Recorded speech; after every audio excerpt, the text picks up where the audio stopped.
"Plotting course," said the neutral voice. "Preparing to exit defense dome." Chase squinted as a bright shaft of light hit his eyes. Sunlight streamed in from a gap as the ceiling rolled away, slowly expanding until all they could see was the pale yellow of an early morning sky.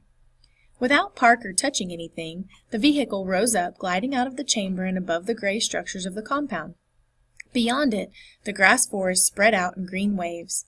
A single Zingira leapt out and ricocheted off the defense dome. As they flew farther away, the vegetation tapered off into a rocky desert that stretched on as far as he could see. Chase squinted at the horizon, wondering when the city would come into view, when the cruiser accelerated upward, pulling away from the terrain. He gripped the edge of the console and held his breath. It was still better than teleporting.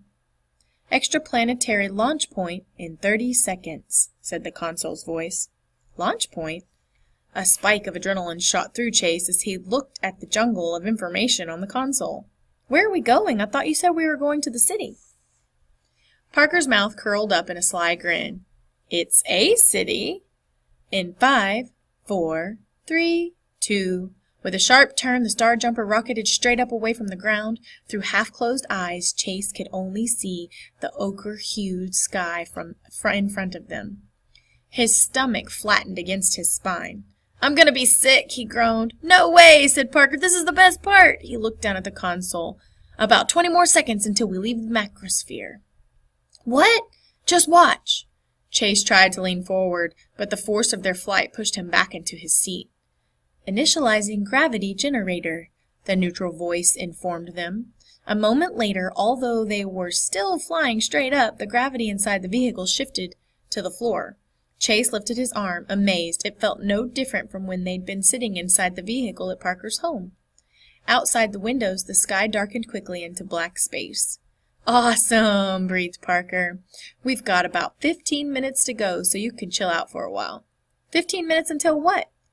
Chase asked. It irritated him that Parker had lied about their destination, but this was nothing compared with the anxiety that had begun to gnaw at his stomach.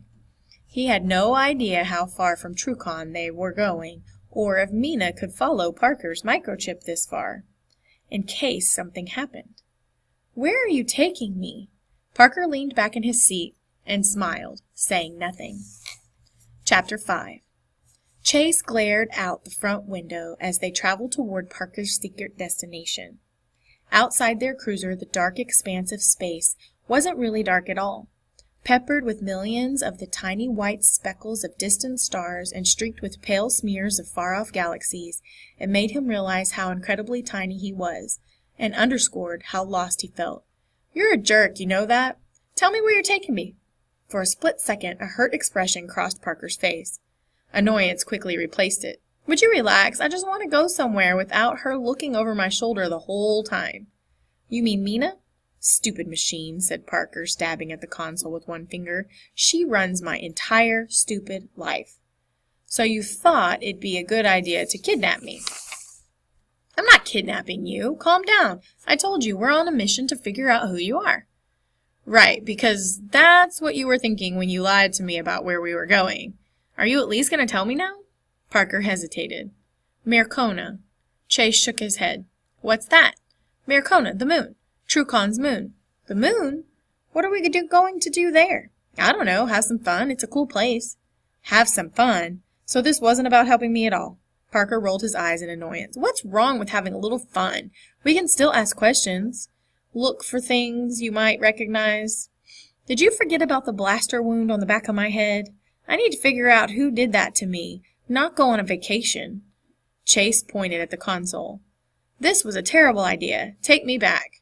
A frown creased Parker's forehead. "Look, I promise nothing bad is going to happen. We'll go to Mercona for 30 minutes, and if that doesn't bring back any memories, then we'll go back to Trucon and try something else." Chase drummed his fingers against the console and looked away.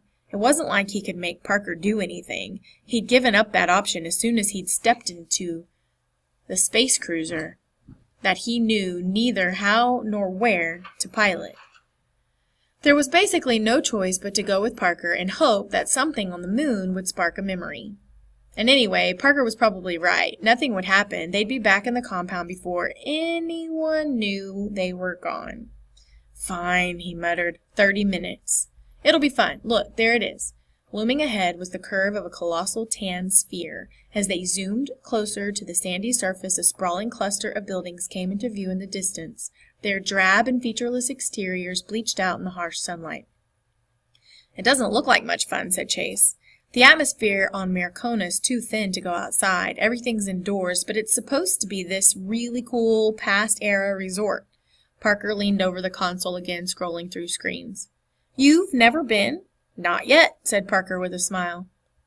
I'm going to put us in an auto-docking facility. We can take a transway into the city. Check it out, and swing back. Sound good? Whatever. A patchwork of enormous windowless structures in various sizes stretched out below them, all connected by rigid metal tunnels. Different logos were painted on the roofs of the buildings. Chase squinted to read the print on one. Marconan Leisure Endeavors. As the city scrolled by, Chase grew curious to see what was inside the buildings, but he didn't say anything. If Parker knew he was having fun, they'd probably never leave. They dropped toward the surface, flying just above the vast cityscape. Traffic was sparse, and only a few other vehicles whizzed by in the distance. The Star Jumper plunged lower and slowed as they neared the closest building. Chase caught a glimpse of a doorway expanding in the wall, but as they pulled up to it, the vehicle swung around automatically. The bleak landscape of Marcona filled their window, and looming in the distance the gigantic orb of Trucon, sandy brown with patches of dark vegetation. The Star Jumper backed gently into the structure. Disengaging CFC, said the neutral voice. Equalizing pressure. Please do not exit. The outer wall slid shut before them, cutting off their view and enclosing them in the snug metal box of the docking compartment. Chase waited in his seat while Parker shut down the console. Ready? Parker tucked the drive key into his pocket and stood, a nervous grin on his face. They exited through a door at the back of their docking compartment where Parker entered a code on a small screen to lock the Star Jumper inside. He led Chase down a long tunnel until it intersected a hallway with a high, arched ceiling. After you, said Parker. Chase took one step forward into the hallway. Immediately his feet swept out from under him and he fell on his back with a shout. Parker laughed as he receded in the distance, while the floor somehow carried Chase farther away. What is this? Chase shouted angrily, trying to get to his feet. Parker leapt onto the moving walkway and jogged over to help him. That was hilarious.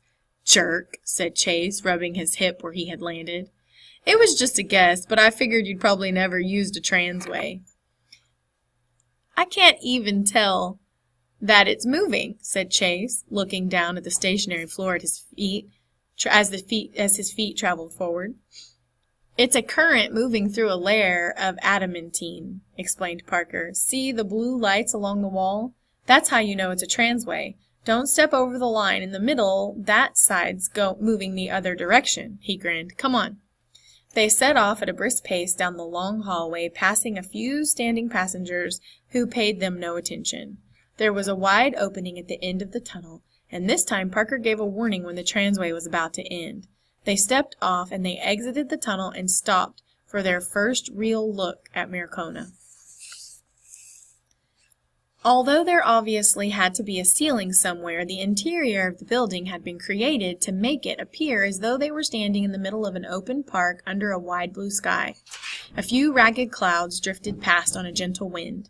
In the distance they could see trees and benches and a couple picnicking on a hill. This is amazing, breathed Parker. Clear out! You're blocking the way! Screeched a high voice, and both boys jumped and moved aside to make way for an angry old woman who huffed past them. Chase glanced back at the transway tunnel. From the park side, it was camouflaged as an arched entrance to a small brick building. Come on, said Parker. The boys started down a paved path that led across the park and toward a large stone building. When they entered, they found themselves in another transway. Aren't we going to get lost? Asked Chase as they moved down the tunnel. Absolutely not. Step right. This is going to split. Chase tried to commit their path to memory so that he could find his way back, but the transway split several times, and soon he was utterly disoriented. When they finally reached the end of the last tunnel, they stepped out into a quaint street lined with small eateries and storefronts. There were no vehicles here, only people who bustled along under the slanting sunlight, haggling with street vendors and filling the tables of small cafes. As they walked, Chase looked around at the shops and the street vendors' wares on display. He tried to open himself up to the surroundings, to loosen his mind so there was a place for an image or a sound, anything to fit. He was watching a woman in a long dress scooping amber crystals into a paper cone and nearly crashed into Parker's back because he didn't see that he had stopped. Parker was looking down at a display of random tarnished junk laid out on a dirty blanket. A sallow man sat cross-legged behind his merchandise. "Want something special for yourself?" the man asked, waving his hands over the blanket. "Take a closer look, son." Parker crouched down to examine the items, picking up several different things. A flat metal box, a triangular badge of some sort, and an instrument that looked distantly related to a harmonica. "How much for this?" he asked, pointing to a slim knife in a green sheath. The man jutted out his lower lip.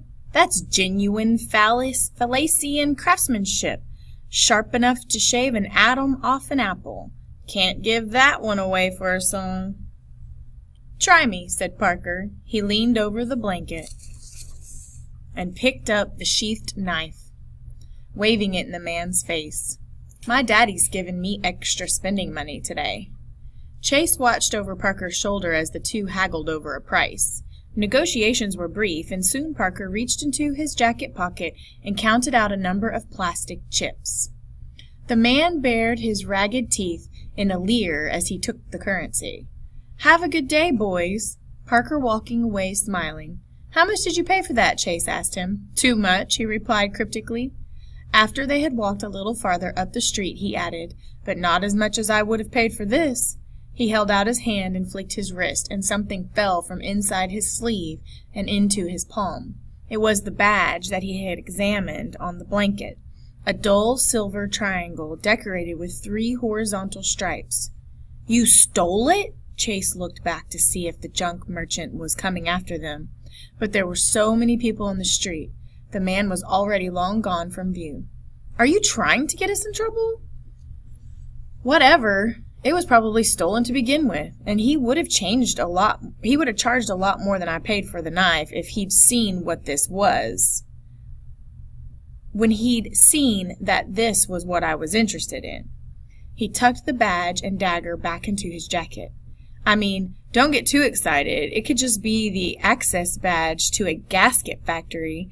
It'll be fun trying to decode when we get home." Ahead of them, the flow of pedestrians curved out in a wide arc, and everyone seemed to be keeping their heads down. "What's going on?" Chase asked, just as he saw what people were avoiding. Standing against a wall were 2 men in dark gray uniforms with elliptical badges. They monitored the activity on the street with flat eyes. "Federal Fleet soldiers," muttered Parker, joining the stream of people. "Just keep your distance." Chase couldn't help but glance over as they passed the soldiers. A tiny ripple of anxiety crawled under his skin, but only because of the way the other pedestrians were acting. The soldiers didn't fit anywhere in his mind, either. When they'd put a decent distance between themselves and the soldiers, Parker stopped and looked around. All right, I think I've seen enough of this. Let's head back," said Chase. The moon was fascinating, but nothing was triggering any memories. If they left soon, maybe there would still be time to go to the city on Trucon. "Cool your jets. First, let's go sit down somewhere." Parker cut through the crowd to an eatery with a narrow door and greasy windows. The inside was dark and smoky and filled with quiet men hunched over their drinks. Parker found a table near the windows where he took out his stolen badge and began to fiddle with it.